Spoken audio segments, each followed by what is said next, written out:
కవిత గారి ఫాలోయింగ్ ఏంటో మనందరికీ తెలుసు. So lady power. జై తెలంగాణ, జై తెలంగాణ. అందరికీ నమస్కారం. ఈరోజు మరి పాల్వంచకు ప్రత్యేకంగా పెద్దలు గౌరవనీయులు మనందరికీ ఓకే పెద్దలు గౌరవనీయులు మనందరికీ ఆదర్శప్రాయమైనటువంటి నాయకులు గుమ్మడి నరసయ్య గారి జీవితాన్ని ఒక సినిమాగా చేసేటటువంటి ప్రయత్నాన్ని మరి ముందు తీసుకెళ్ళడానికి మనందరం కూడా ఇక్కడికి రావడం జరిగింది.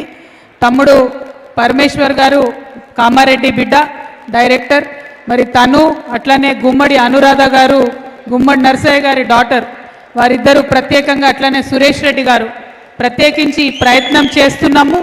మీ అందరి మద్దతు కావాలి అంటే యాక్చువల్లీ మా జాగృతి జనంబాట కార్యక్రమం నడుస్తుంది, కానీ అది వదిలిపెట్టుకొని జననేత కోసం ఇక్కడికి రావడం జరిగింది. మరి గుమ్మడి నరసయ్య గారు లాంటి గొప్ప నాయకుడిని చూస్తే ఆయన మన తెలంగాణ బిడ్డ అనేటటువంటి మాట తలుచుకుంటేనే గర్వంతో మనం చాలా ఉప్పొంగిపోవాల్సినటువంటి సందర్భం. నేను ప్రత్యేకించి సురేష్ రెడ్డి గారిని మనస్ఫూర్తిగా అభినందిస్తున్నాను.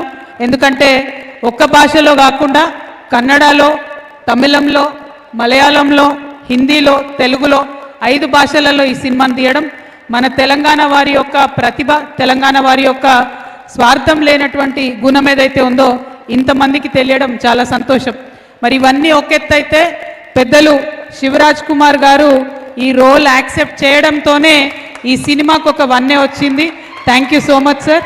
We are very very proud of Gummadi Narasaiah garu. But you accepting the role and you taking up the role, it has definitely put this on a global map, sir. We hope and we are very proud that you've accepted this role, and hopefully the movie will do very very well. And I'm very honored to meet Geeta garu. Geetaka vari kuda legacy, she is also from a political family, so all of us understand how important it is to have clean politics in this country, and I'm very glad you've accepted this role.